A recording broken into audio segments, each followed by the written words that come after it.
어, 지난주에 우리는 다윗을 선택한 하나님의 특별한 은혜를 같이 나눴습니다.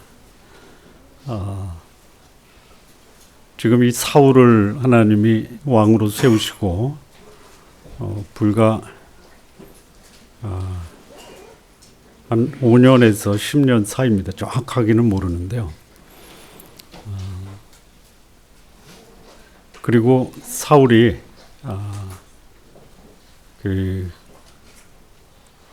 그 이후에 왕위를 이스라엘을 통치한 기간이 한 20년 정도는 될 수 있다라는 생각이 듭니다. 15년에서 한 20년 정도 더 가는데요. 사울이 하나님의 버림을 받은 이유는 아주 간단합니다. 그러니까 하나님의 사람이 하나님의 버림을 받을 수 있는 이유는 이렇게만 하시면 됩니다. 거짓말 하시면서 사시면 버림받을 수 있습니다. 거짓말 안 한 사람 없죠. 그 다음에 자기 이름을 높이려고 하다 보면 버림받을 수가 있습니다. 그 다음에 사람을 질투하고 미워하면 버림받을 수가 있습니다. 그런데 그때 이 버림받은 사람 배후에 누가 있냐면 악령이 있다라는 거예요. 악령. 그러니까 이 소위 어둠의 영, 이 사단의 영을 얘기할 때 우리는 사단의 영을 무슨 영이라고 하냐면 거짓의 영이라고 합니다. 시기와 질투의 영이라고 합니다. 자기 영광을 취하는 영이 귀신의 영입니다. 근데 이런 것이 지금 사울에게 벌어지는 거예요. 그러니까 사울은 하나님의 성령으로 기름 부음을 받고 이스라엘의 임금이 되는데 이게 오래 가지 못하고 자기 영광을 위하고 거짓말하고 또 하나 있어요. 자기가 잘못한 것을 다른 사람에게 전가하는 거 있죠. 변명하는 거예요. 이렇게 되면 버림받을 수가 있습니다. 구약에 그랬어요. 신약에는요. 일단 하나님의 성령이 성도들의 마음에 임재하시면 더 이상 성령이 떠나고 악령이 들어오는 것은 없습니다. 다만 귀신의 영향은 받을 수 있어요. 귀신이 들 수는 없어도 귀신의 영향은 받을 수가 있습니다.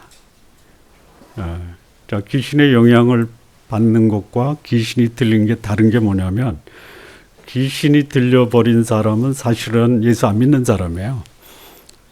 근데 예수님이 오셔서 그 귀신을 쫓아내고 그 안에 성령이 들어오시면 한 번 오신 성령은 영원히 거하십니다. 그러나 성령이 거하는 사람도 귀신의 영향은 받을 수 있다. 귀신의 영향을 받은 게 뭐냐? 거짓말하는 거예요. 시기하고 질투하는 거예요. 책임 전가하는 겁니다. 그러니까 우리도 하나님을 믿고 예수님 믿지만 얼마든지 귀신의 영향을 받을 수 있죠. 받아보셨죠? 오늘 아침에도 받아보셨죠? 그럼에도 불구하고 성령은 우리 안에 들어오시면 영원히 우리와 함께 거하신다라는 것이 하나님의 은혜입니다. 자, 여기 이 사울이 자기 욕망을 위해서 왕권을 사용을 한 거예요. 하나님이 누구에게 직책을 주고 권위를 부여할 때는 단 하나입니다. 섬기라고 주시는 거예요. 섬기라고. 섬기라고 주신 그 권위를 자기의 욕망을 위해서 사용하면 하나님은 그를 버리시는 거예요. 그리고 주신 권위를 하나님이 다시 취해 가십니다. 하나님이 줬다 뺏는 변덕스러운 분이 아니죠. 그렇죠? 줬다 뺏는 변덕스러운 사람은 누구예요? 사람이죠. 섬기라고 주신 그 특권을 그 기회와 역할을 제대로 사용하지 못하면 하나님은 그런 사람을 더 이상 사용하시지 않는다라는. 기왕에 우리 이렇게 좀 좁은 공간에서 예배 드리는 분, 또 하나님을 섬기는 분들, 이렇게 우리가 수고하고 애쓰는데 하나님이 나를 버리신다라는 생각을 하지 마십시오. 그런데 이렇게 좁은 공간에서 불편하게 예배 드려도 버림받을 수가 있다라는 것에 대해서 놀라워하시기 바랍니다. 그러니까 하나님 뜻에 반하는 행동을 하면 하나님은 그런 사람을 더 이상 사용하시지 않는다라는 거예요. 그 사람이 어떤 배경을 갖던 어떤 능력이 있던 또 사람들이 따르고 안 따르던 상관없이 하나님 뜻에 반하는 삶을 살면 하나님은 그 사람을 사용하지 않는다. 자, 그래서 사울에게서 하나님의 영이 떠나요. 하나님의 영이 떠나요. 하나님의 영이 떠나. 하나님의 영이 뭐냐면 거룩한 영이에요. 정직한 영이에요. 깨끗한 영이에요. 이 사람을 사랑하는 영이에요. 겸손의 영이에요. 그런데 이 떠나고 나면요, 제일 괴로운 사람이 누구냐? 본인이에요. 여러분 한번 교만해 보십시오. 그러면 뭔가 자존심이 올라가는 것 같지만 제일 괴로운 사람은 본인이다. 근데 겸손하게 되면요, 내가 제일 괴로운 것 같지만 그러나 그것이 나에게 큰 축복이 된다라는. 한번 계속 반복해서 시도 한번 해보십시오. 교만할 것이냐, 겸손할 것이냐. 자, 교만하기가 쉽습니까? 겸손하기가 쉽습니까? 해보셨잖아요. 안 해보신 것처럼. 교만하기가 쉬워요? 겸손하기가 쉬워요? 아, 그래요? 그래서 쉬워서 교만하신 거죠? 그 결과는 어때요? 교만하고 난 결과는 어때요? 쉽게 보세요. 친구들 중에 어깨 힘주고 목에 힘주고 거드름 피우고 나를 눈을 깔고 내려다보고 그러면 그 사람 관계가 어때요? 안 좋죠? 다른 사람 얘기하는 거예요. 근데 나가 그렇게 하면 나는 괜찮다라고 생각하지만 내가 교만한 사람을 볼 때 그 사람과 관계가 멀어지는 게 내가 교만해도 똑같다라는 거죠. 안 해봐서 잘 모르시는 것 같아. 그렇습니까? 똑같다라는 거야. 사울이 교만하고 거짓말하고 책임 전가하고 자기 기념비를 세우니까 하나님이 떠나요. 이게 다 자기를 위해서 한 거예요. 여러분 거짓말할 때 다른 사람을 위해서 거짓말하십니까? 내가 거짓말함으로 저 사람이 이득이 됩니까? 내가 거짓말하면 나에게 도움이 돼서 거짓말하십니까? 아니 해보셔서 아시잖아요. 왜 거짓말해요? 불리하니까 거짓말하는 거죠. 나에게 오는 어떤 그 불이익이 거짓말하면 좀 그래도 보호될 것이다라고 해서 거짓말하잖아요. 결과가 어때요? 결과가 어때요? 다른 사람은 다 하는데 나만 모르는 경우 있죠. 그래서 요즘 많은 곤욕을 치르는 분들도 계시잖아요. 이 사울이 그런 거예요. 이 사울이 그렇다면요, 뭐 어느 사람도 이런 소위 어두운 영의 영향을 받는 것에서 자유로울 수가 없다라는 거예요. 자, 그런데 이제 이 사울이 그 악령의 고통을 받다가 이거 치료해야 될 거 아니에요. 찾은 사람이 누구예요? 다윗이에요, 다윗. 우리 지난주가 아니죠. 지난주에는 성탄에 대해서 했죠. 그 지지난주에 다윗이 베들레헴에서 기름 부음을 받고 첫 번째 하나님의 그 택함을 받습니다. 그리고 성령이 그에게 임하세요. 근데 악령의 고통을 받는 사울이 성령의 인도함을 받는 다윗을 찾았다라는 게 놀라운 거예요. 이럴 수 있는가? 여러분, 내가 하나님의 성령의 인도함을 받으면 이제는 내 주변에 있는 사람은 다 경건한 사람, 하나님의 인도하심을 받는 거룩한 사람들이 나를 찾아오고 나를 만나고 나의 도움을 구하고 또 나는 그런 사람들과 교제한다라고 하는데 이 다윗을 택하시고 하나님이 첫 번째 다윗에게 붙여준 사람이 누구예요? 예? 사울이에요. 사울.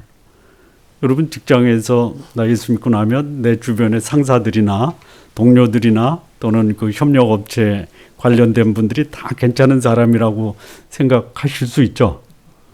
생각이야 뭐 할 수 있잖아요. 근데 현실은 어떻습니까? 예?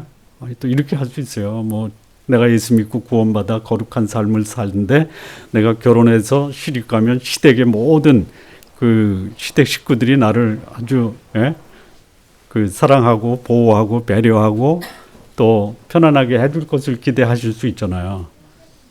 기대는 할 수 있어요. 근데 현실은 어때요? 아닐 수도 있다라는 거예요. 아닐 때 아닐 수도 있구나라고 생각하시면 돼요. 그게 편안한 거예요. 예.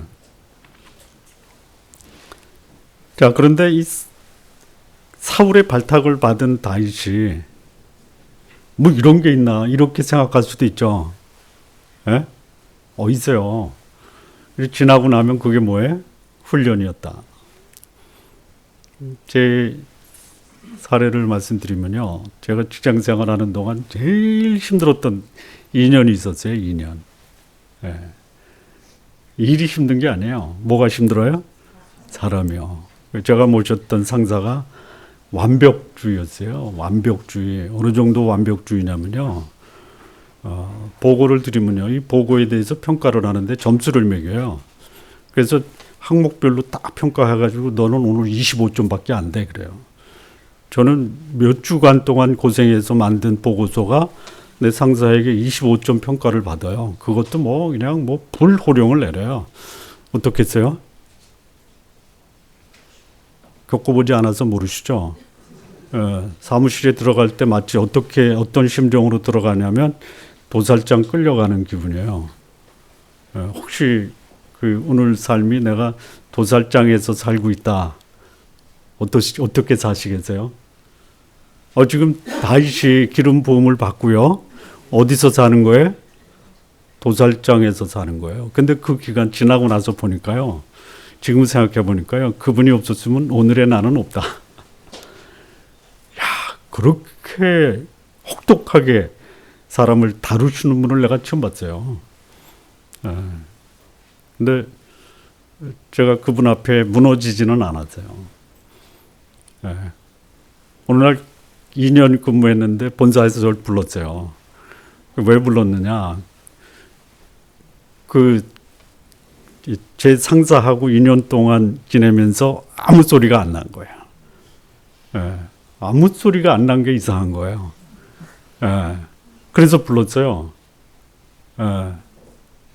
그랬더니 이분하고 근무했던 거의 모든 사람들이 그분 나타나면 뒤돌아 도망가요. 근데 제가 그분 같이 근무하고 이제 거기 임지를 떠날 때 송별사를 한번 하라고 그래요. 그래서 제 생에 무슨 복이 있어서 이런 분을 만나서 2년 동안 저를 훈련을 시킨 이런 복된 분이 어딨냐. 그렇게 얘기했어요. 그리고 그런 얘기를 했습니다. 제가 다시 우리 소장님을 모시면 2년 동안 부족한 이런 사람을 훈련시켜서 본사로 영전하게 하시고 다시 모실 기회가 있으면 전보다 훨씬 잘 모실 수 있을 것입니다. 이렇게 얘기를 했어요. 그리고 이제 제가 먼저 귀국하고 그분이 한 1년 있다가 귀국할 때 공항에 꽃다발 들고 나갔어요. 그분이 지방에 내려갈 때 제가 연말에 한가 가지고 선물 가지고 찾아갔어요. 그분이 그러더라고요. 야, 너 같은 놈은 어떤 놈이냐 그러더라고요. 그래서 그때 그랬어요. 본부장님을 존경하는 후배 직원입니다. 그랬어요. 제가 그랬어요. 진짜 이거 뭐 진실을 말하는 거예요. 진실. 근데요. 요즘도 그분이 저에게 전화해서 이제는 목사님 시간 좀 내주세요. 80이에요. 그분이. 80. 그러니까 이 악령에 사로잡힌 사람을 하나님이 성령의 사람을 붙여줄 때는 이게 뭐다? 훈련이다. 훈련이 강할수록 어떤 사람이 돼요? 쓸만한 사람이 돼요. 훈련이 약하면 어때요? 아무짝에 쓸모가 없다. 아우, 이게 나 너무 힘들다 오늘. 그럼 이게 뭐예요? 훈련이. 어떤 훈련? 쓸모 있는 사람이 되기 위한 훈련이다. 잘 받으셔야 돼요. 잘 받으셔야 돼요. 자, 그래서 하나님이 이 다윗을 베들레헴에서 은밀하게 기름을 부으시고 본격적으로 이제 이 다윗을 만들어 가십니다. 거의 15년 이상을 만들어 가세요. 15년. 여러분, 강도 높은 훈련이 15년이다라고 하면 어떠시겠어요? 아이, 안 받겠다. 그러면 15년 후에는 어떻게 되는 거예요? 쓸모없는 사람이 되는 거예요. 근데 15년의 강도 높은 훈련을 제대로 그것을 받으면, 그 다음에는 진짜 쓸모있는 사람이 돼요. 물론 이제 이 다윗의 생애를 계속 우리가 사무엘상 하를 공부하면은요, 계속 넘어지고 자빠지고 그래요. 근데 다시 일어서요. 혹독한 훈련을 받는데, 훈련 받을 때는 훈련 받다가 추락사고 할 수도 있잖아요. 있어요. 뭐 프로 선수도 그라운드에서 하다 보면 부상당해서 뭐 몇 개월 동안 치료를 받잖아요. 있어요. 근데 그 과정을 통해서 그 사람이 진짜 쓸모 있는 사람이 된다라는 거예요. 이 하나님이 다윗을 만들어 가시는 이런 모습을 오늘 우리는 사무엘상에서 같이 말씀을 읽었는데요. 16장인데요. 결국은 이 하나님이 다윗을 이제 버리시고 사울을 버리시고 다윗을 등장시키는데 어떻게 하나님이 이 다윗을 역사의 무대에 끌어올리느냐. 첫 번째는 이제 이 13절, 14절 보면요. 제가 이제 서론에서 말씀을 드렸는데 이 사울은 악령에 사로잡히고요. 다윗은 하나님의 영에 감동이 됩니다.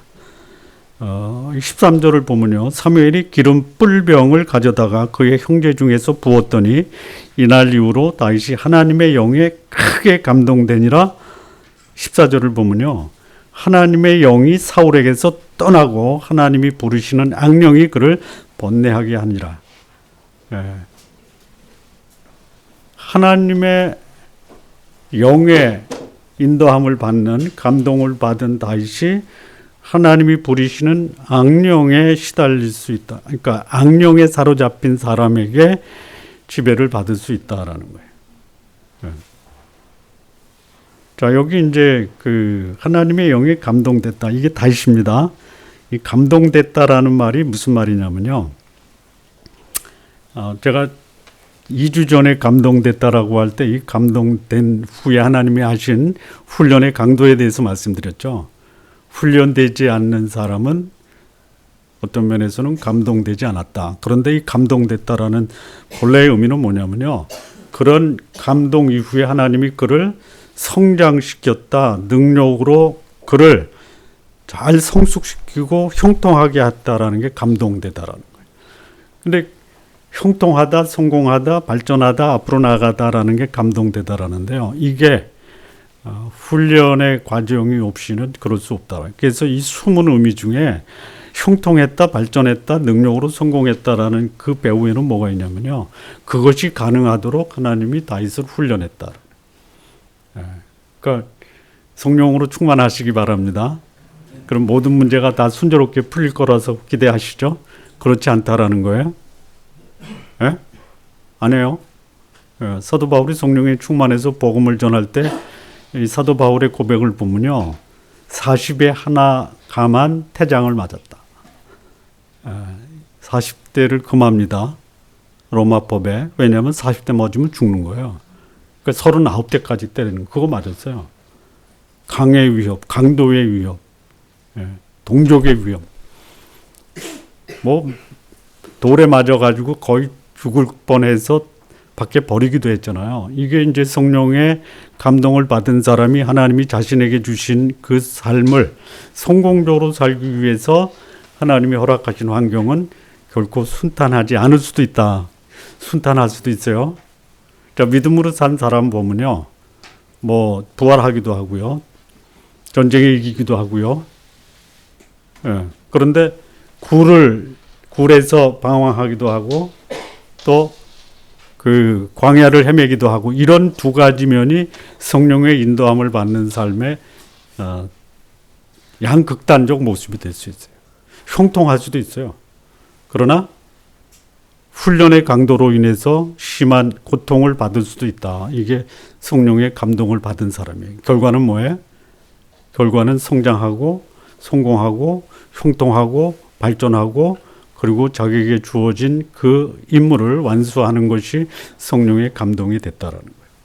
자, 그런데 여기 이제 사울은 어때요? 악령으로 번뇌했다라는 거야. 예.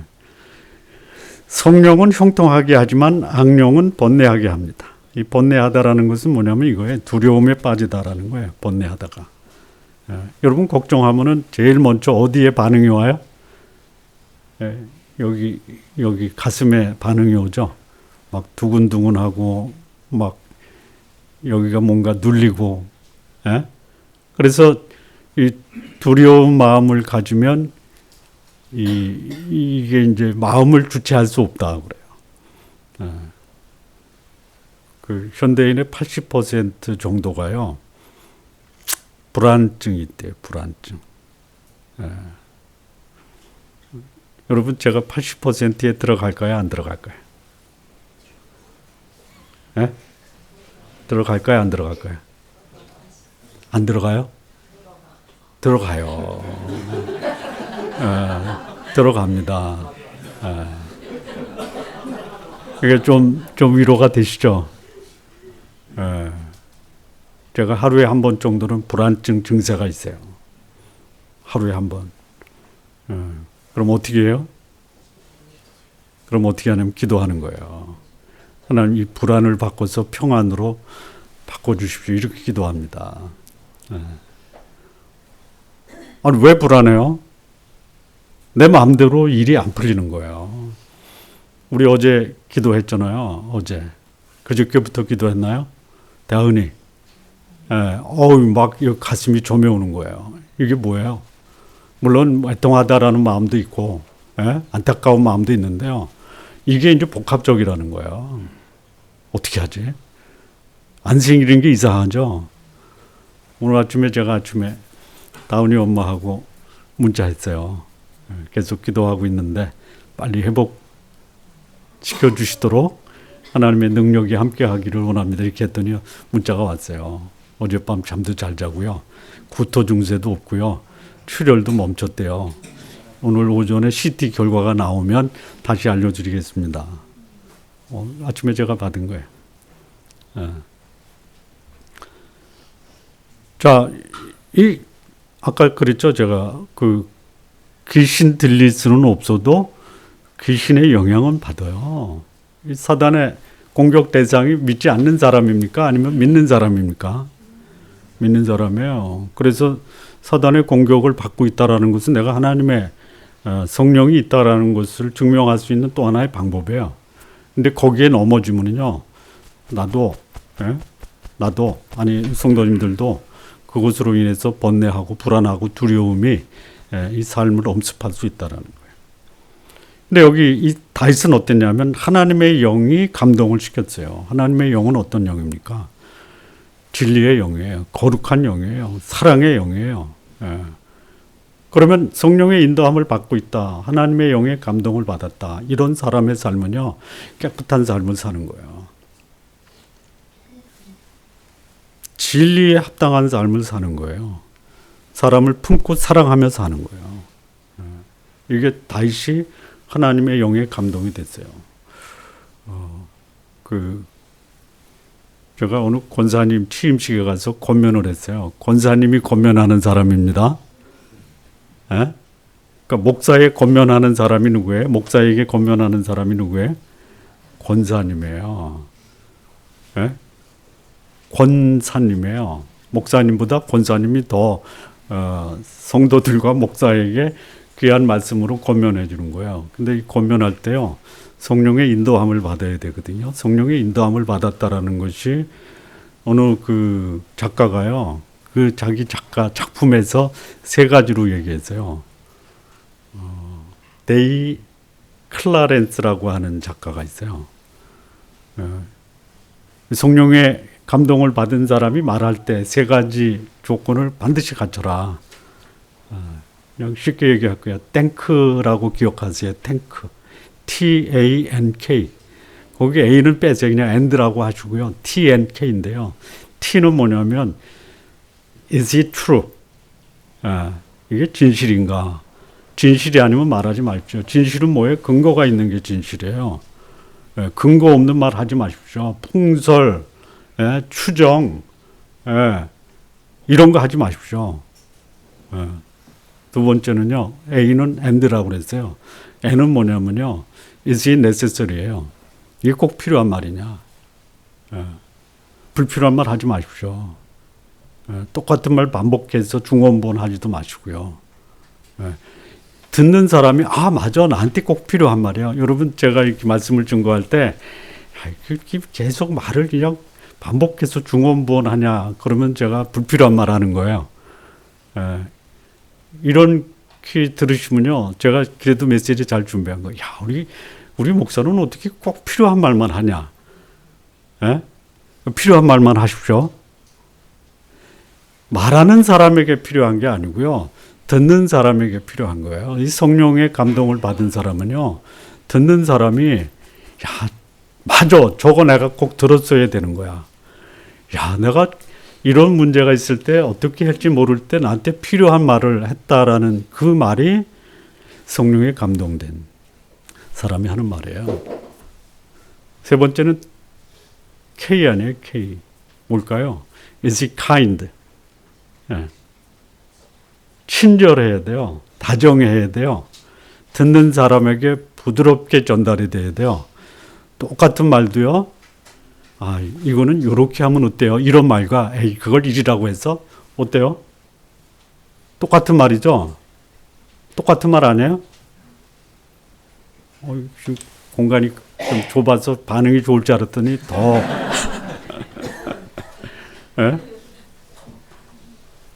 그렇잖아요. 의미는 같은데 듣는 사람이 그 말에 대해서 그 말에는 사랑이 담겨 있고, 그 말에는 궁율이 담겨 있고, 그 말에는 나를 위하는 말이 담겨 있다라고 들을 때 그 말이 소위 성령의 감동을 받은 사람이 할 수 있는 말이다. 근데 똑같은 말인데요, 여기 가시가 돋쳐 있잖아요.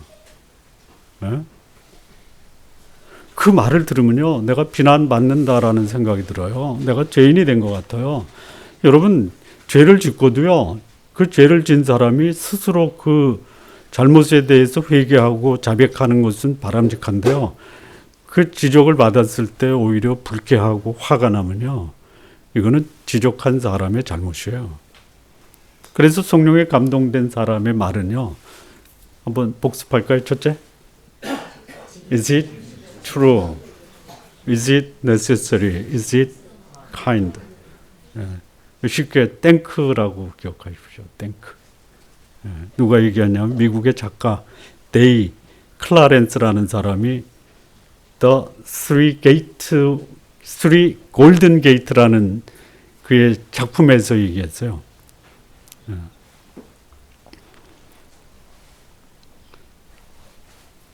자, 이 다윗의 등장이요, 이 다윗이요, 세 번 기름 부음을 받습니다. 첫 번째는 아무도 알아주지 않는 10대 초반에 베들레헴에서 사무엘에 의해서 기름을 받아요. 두 번째는 언제 받냐면 사울이 죽고 유다 지파가 기름 부어요. 두 번째. 세 번째는 언제 받냐면 이 사울의 아들 사울을 이어서 왕이 돼요. 근데 그 전 이스라엘이 왕위를 들어서 다윗에게 바쳐요. 세 번 받아요. 세 번. 세 번 받으면서 그 기간 동안 다윗이 하나님의 영의 인도함을 받습니다. 그런데 이 사울, 악령에 사로잡히니까요, 두 가지 특징이 나오는. 첫째, 자신을 해칩니다. 악령의 영향을 받으면 자신을 해쳐요. 오늘 내가 나를 자학하고 있느냐, 그 배후에 악령이 있어요. 또 하나는 뭐냐면요, 다른 사람 해쳐요. 나도 해치고요, 다른 사람을 해쳐요. 우리 아빠 되시는 성도 여러분, 내 아내와 자녀들이 나 때문에 행복하냐 아니면 나 때문에 걱정하냐. 그 걱정 끼치는 아빠는요, 악령의 영향을 받고 있다 이렇게 보시면 돼요. 나 때문에 아내와 자녀들이 행복하다 그러면 성령의 인도함을 받는 거예요. 예. 자, 집안에 들어왔는데 아이들이 나를 보고 피한다, 아내가 나를 보고 걱정한다, 그런 아빠들 되지 마십시오. 예? 그 고개를 듣고 웃는 분들은 그런 분이 아니고, 고개를 숙이고 심각하게 고민하는 분들은 그럴 가능성이 있다라고 고백하는 것처럼 보입니다. 보이는 거예요. 그런 사실은 아니지만. 그래서 내가 이 악령의 영향을 받고 있는 삶이 있다면 이거 청산해야 돼. 자, 이 사울이 태조되면서 하나님이 이 다윗을 무대에 올리는데요. 이 하나님의 영의 인도함을 받아서 이렇게 된 것이냐, 아니면 이런 인간적인 매력이 있어서 하나님이 그를 부르셔서 성령을 부으셨느냐, 이건 잘 모르겠어요. 그런데요, 이 다윗에게요, 소위 뭐가 있냐면 여호와께서 다윗과 함께 하셨다라고 하고요. 그 다음에 뭐라고 그랬냐면요, 18절 한번 보시죠. 소년 중 한 사람이 대답하여 이르되 내가 베들레헴 사람 이새의 아들을 본즉 수금을 탈 줄 알고 용기와 무용과 구변이 있는 준수한 자라 여호와께서 그와 함께 계시더라 이렇게 돼 있어요. 그러니까 여호와 함께 하시기 때문에 수금도 타고 용기와 구변과 무용이 있고 준수하다 이렇게 볼 수도 있고요. 예, 있어요. 은사를 주시잖아요. 이거 은사 아니에요? 은사 아니에요? 예. 그래서 하나님이 함께 하시는 사람에게는요, 사람에게 호감과 매력을 끌 수 있는 재능과 은사가 있다라는 거예요. 예. 자, 여기 진짜 이 다윗이 여호와와 함께하고 그에게 있는 어린 시절 10대 초반이에요. 이런 게 있었어요. 이 다윗이 나중에 사울에게 불려가서 골리앗과 싸우잖아요. 그때 이 다윗이 이런 고백을 해요. 내가 들에서 양을 칠 때에 사자나 곰이 와서 양의 우리 중에 새끼를 움키면 내가 사자와 싸워서 사자 입을 찢었다 그래요. 10대.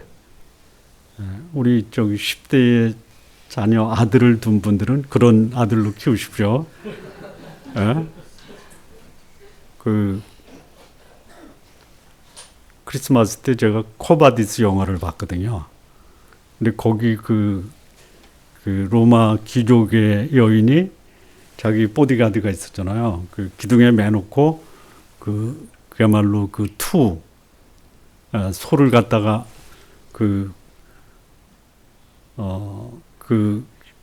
그리스도인 여인에게 공격하게 하잖아요. 그때 이제 이 보디가드 그야말로 헤라클레스예요. 거구예요. 싸워서 이기죠. 못 보셨어요? 코바디스. 거구의 헤라클레스예요. 그리스 신화에 나오는 거인이에요. 장수예요. 그 사람이 소와 싸워서 이긴 거는 이해가 되는데 10대 소년이 사자와 곰과 싸워서 입을 찢었다. 야, 이게 가능해요? 가능합니까? 성경에 그렇게 기록이 돼 있어요. 제가 만들어낸 말이 아니에요. 그러니까 이런 매력이 있었어요. 그래서 다윗이 골리앗과 싸울 때에 사울한테 그런 고백을 하잖아요. 내가 들에서 양을 지킬 때에 사자와 곰이 와서 새끼를 움키면 내가 사자와 곰의 입을 찢었다고 그러잖아요. 그게 뭐예요? 여기 보면 이제 용기, 무용. 예. 자, 사자의 입을 찢었다가 중요한 게 아니고요. 용기가 있어요. 용기가 뭐냐? 약자를 보호할 수 있는 용감함이 용기예요. 그러니까 약자에 대한 애정이 용기예요. 진정한 용기가 뭐냐? 모든 사람을 이기다가 아니에요. 약자를 위해서는 자기 인생 목숨을 건다. 이게 용기예요. 그 다음에 무용이 있어요. 무용 뭐냐면 싸움 기술이에요. 싸우는 기술 있잖아요. 중국 무협지 보면 싸움 잘하는 사람 있잖아요. 그게 무용입니다. 그러니까 다윗이 그랬어요. 아마 들에서 양을 지킬 때에 사자나 곰이 오면 평소에 이제 자기 양을 지키기 위해서 자기 몸을 연마했던 것 같아요. 날렵하고요. 근데 거기다 또 뭐가 있냐면 수금도 타요. 수금. 수금. 우리 기타 잘 치는 장리스만 봐도 막 부럽죠. 기타를 잘 쳐도 부럽습니다. 기타는 수금이 아니에요. 수금은 뭐냐면 소위 우리말로 말하면 가야금, 검은고 뭐 이런 거예요. 기타 잘 치는 것도 굉장한 감수성이 있는데요. 이 다윗이 이런 수금을 탔어요. 그 다음에 여기 이제 구변이 따로 있거든요. 구변. 구변은 뭐냐면요. 그러니까 싸움에서 가장 확실한 승리자는 어떤 사람이죠? 싸우지 않고 이기는 거예요. 논쟁할 때 논쟁에서 제일 말 잘하는 사람이 어떤 사람이에요? 말하지 않고 상대방을 설득하는 사람이에요. 그러니까 여기 구변이 있다라는 것은 뭐냐면요. 한마디만 해도요. 그 말을 듣는 사람들이요. 그 말에 감동을 받는 게 이게 구변이 있다라는 거예요. 그냥 아무리 말을 많이 해도 이게 시끄러운 하나의 공예가 되면은 이거는 말 잘하는 게 아니에요. 한마디만 해도. 그러니까 예를 들어서 괜찮아. 그럼 막 그냥 이 마음에 깊은 감동과 안정이 오는 사람 있죠. 이게 말 잘하는 거예요. 자, 무슨 말 했어요? 무슨 말 했어요? 괜찮아. 여러분 한번 얘기해 보세요. 옆에 괜찮습니다. 그러면 막 옆에 사람이 막 감동이 오고 안정이 되고 이게 말 잘하는 거예요. 뭐 논리적으로 뭐 3단 논법에 의해서 그 뭐 저기 벤치마킹도 하고 사례를 얘기해서 상대방을 설득하는 거 괜찮아요. 그렇게 하세요. 근데 이 말 한마디에 사람을 움직일 수 있는 게 뭐냐? 이게 구변이 좋은 거예요. 그다음에 여기 이제 진짜 저기 아무나 갖지 못하는 게 있는데 준수가 따랐어요. 준수. 이 성경에 준수한 사람이 많이 나와요. 이 사울도 왕이 되기 전에 준수했죠. 그게 뭐죠? 사울의 준수함은 뭐냐면요. 키가 다른 사람보다 이걸 뭐라 그래요? 얼굴보다 더 컸어요. 근데 다윗은 지금 뭐 키가 큰 사람이 아니에요. 10대 초반이에요. 10대 초반. 준수했어요. 이게 뭐예요? 벌써 알잖아요. 우리 저기 그 주일학교 아이들 보면요. 얼굴 보면 딱 나타나잖아요. 큰 인물 될 거다. 이게 준수한 거예요. 이게 사람들에게 호감을 주고 매력을 주는 이런 모습을 갖고 있는 거예요. 이게 다윗입니다. 그런데 이런 다윗에게 여호와께서 함께 하셨다라는 거예요. 저는 이렇게 해석해요. 이 다윗의 인간됨이 하나님으로부터도 인정을 받았다 이렇게 보는 거예요. 그러니까 사람에게 이런 그 호감을 주는 사람은 하나님께도 인정을 받을 수 있다.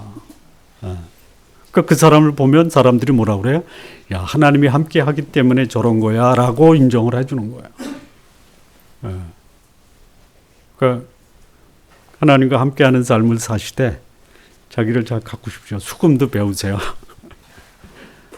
수금이 안 되면 기타도 배우세요. 제가 이런 생각을 해봤어요. 우리 교회 성도님들 전체가 오케스트라를 한번 해보면 어떤가 생각해 본 거예요.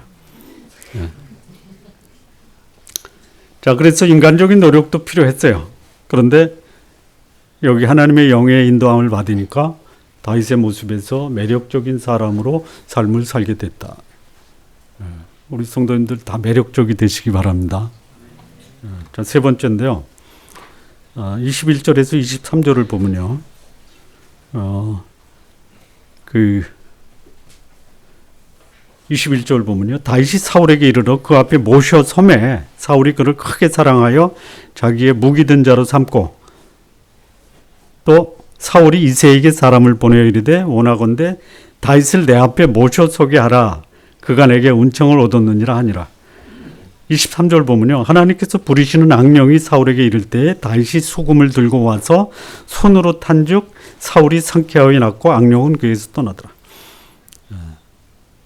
하나님이 이 다윗을 훈련시키는 방법이 아까도 서론에서 말씀을 드렸다시피 악령에 사로잡힌 자에 의해서 하나님이 하나님의 영의 감동을 받은 자를 훈련시킬 수 있다라는 거예요. 이게 무슨 과정이에요? 아까 제가 말씀드렸지만 이거는 소위 그 인고의 과정이에요. 오래 참음의 과정이에요. 이 사울을 견디는 기간이요, 거의 무려 15년 이상을 견디는 거예요. 근데 그 과정을 겪어야지 하나님이 그를 하나님 마음에 합한 임금으로 하나님이 들어 쓰셨다라는 거예요. 그러니까 하나님이 쓰실 만한 사람이 되는 데는요, 고약한 사람 밑에서 훈련을 받아야 돼요. 그냥 덜 성숙한 사람이 아니라요, 악령의 지배를 받는 사람의 영향을 받을 수 있어요. 그게 하나님의 훈련 과정이에요. 그러니까 지금 요즘 말인가요? 이 사울이 다윗을 자신의 뭘로 부른 거예요? 우리 그 한국 드라마나 영화에는 못 봤는데 중국 드라마나 중국 영화 보면 거기 그거 뭐죠? 그 악기라고 그러나요? 악기. 그 테마사라고 그래요? 테마사. 뭘 쫓는 거예요? 뭘 쫓는 거죠? 예? 악령인가요? 거기서 뭐라 그래요? 예? 하여튼 뭐 저기 그거 있잖아요. 그 요괴. 예. 요괴 쫓는다 그러잖아요. 지금 다윗이 뭐 하는 거예요? 요괴 쫓는 사람이에요. 요괴. 예. 뭘로요? 뭘로 요괴를 쫓아요? 수금으로요. 예, 수금으로. 그 다음에 또 뭐로 했냐면요, 여기 사울이 다윗을 자기의 무기 든 사람으로 세우죠. 뭐 하는 사람이에요? 무기 든 사람이 호위무사예요. 그러니까 악령에 사로잡힌 사람의 수금을 타서 악령을 쫓아내고 사울의 무기 든 소년으로 호위무사로 다윗이 사울 밑에서 훈련을 받는 거예요. 이런 과정을 통해서 하나님이 다윗을 역사의 무대에 올리기 위한 준비 과정으로 다윗을 훈련시켰다라는 거예요. 자, 리더로 기름 부분 받았잖아요. 왕으로. 그러면 만나는 사람들, 만나는 사람이 어떤 사람이냐 상관없어요. 악령에 잡힌 사람이 될 수도 있어요. 괜찮은 사람도 세울 수 있어요. 그러면 하나님의 영으로 기름 부음을 받고 지도자로 세운 사람은 품을 수 있는 대상이 누구예요? 예? 요괴 같은 사람도 품을 수 있어야 돼요. 예. 그래서 악령에 사로잡힌 사람이 하나님의 성령의 인도함을 받는 사람으로 인해서 치유되는 이런 치유의 열매도 볼 수 있어야 돼요. 예. 그러니까 악령을 피해서 도망가는 것이 아니라 이런 귀신에 사로잡힌 자도 하나님의 감동의 영향을 받는 사람의 치유를 받아야 된다. 예. 예를 들어서 거짓말하는 사람이 나를 만나면 어떤 사람이 돼야 돼요? 진리를 말하는 사람으로 바뀌어야 돼요. 교만한 사람이 나를 만나면 어떻게 바뀌어야 돼요?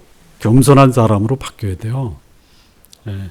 자기 영광을 취하는 사람이 그 영광을 다른 사람에게 다 돌릴 수 있어야 된다는 거예요. 이게 사울이 그 역할을 한 거예요. 그러면 우리가 사울에게서 배울 수 있는 교훈이 뭐냐? 나도 악령에 사로잡힐 수 있는데 나 같은 사람을 하나님이 구원하셔서 성령으로 나를 인도하신다면 이제부터 나는 진리를 말하는 사람, 나를 낮추고 다른 사람을 높이는 사람, 그리고 겸손한 사람, 이런 사람으로 내 삶을 살면서 다른 사람에게 영향을 줄 수 있어야 된다 이거예요. 그래서 이런 훈련이 이제 하나님이 다윗을 택하셨을 때 나중에 사도행전에서 사도행전을 기록한 누가가 그렇게 얘기합니다. 하나님 마음에 합한 다윗을 택하셨다고 그래요. 그러니까 하나님의 마음에 합한 사람이 되는 과정이 그렇게 순탄하지만은 않다. 그러나 그 순탄하지 않은 과정을 거쳐서 하나님은 하나님 마음에 합한 사람으로 만들어 가신다라는 거예요. 자, 이 세 가지입니다. 자, 마무리 질문이요. 하나님이 모든 사람에게 그가 이 땅에 왔을 때는 하나님이 목적이 있어서 그 사람을 보냅니다. 여기 한 사람 한 사람이요. 하나님 앞에서는 어느 정도 소중한 사람이고 귀한 사람이냐면요. 천하보다 귀한 분이다라는 사실을 아시죠? 나는 그렇게 인정 안 해도 하나님이 나를 볼 때는 내 가치가 얼마나 소중하냐면 천하보다 소중하다라는 거예요. 동의하십니까? 근데 나는 나를 어떻게 대하고 있어요?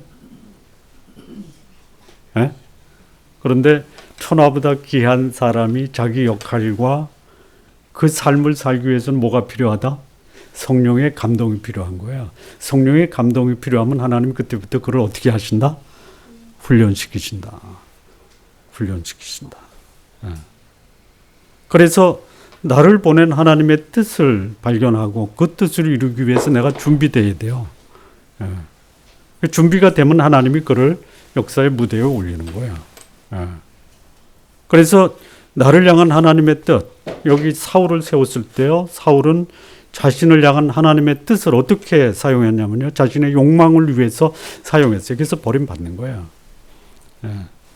자신의 욕망을 위한다라는 하나님이 자신에게 주신 이 사명을 자신의 욕망을 위해서 쓰면 오히려 그것이 자신을 해치고 다른 사람을 해칠 수 있어요. 그래서 하나님이 주신 그 귀한 기회를 마치 자기가 힘을 갖게 됐고 다른 사람의 존경과 또 섬김을 받는다라는 것이 오히려 사람들을 부리는 수단으로 생각하면 오히려 하나님이 그를 버리시는 거예요. 그런데 마지막까지 하나님의 성령의 인도함으로 자신의 욕망을 극복한다. 성령의 인도함을 받는다라는 이 삶의 특징은 그거예요. 내 욕망을 위해 사느냐 아니면 다른 사람을 위해 사느냐. 성령의 인도함을 받는 우리 성도 여러분, 내 삶의 그 초점이 내가 아니라 다른 사람이 되게 하십시오. 내가 성령의 인도함을 받는 게 어떻게 알아요? 나를 통해서 주변 사람이 행복하냐 아니면 나를 통해 다른 사람이 불행하냐. 이게 성령의 인도함을 받는 내 삶을 점검할 수 있는 귀한 방법입니다. 우리 성도 여러분, 하나님이 주신 풍요롭고 복된 삶 사십시오. 그런데 나를 통해서 내 주변 사람들이 행복할 수 있는 성령의 인도함을 받는 삶을 사시기를 진심으로 바랍니다. 기도하시겠습니다.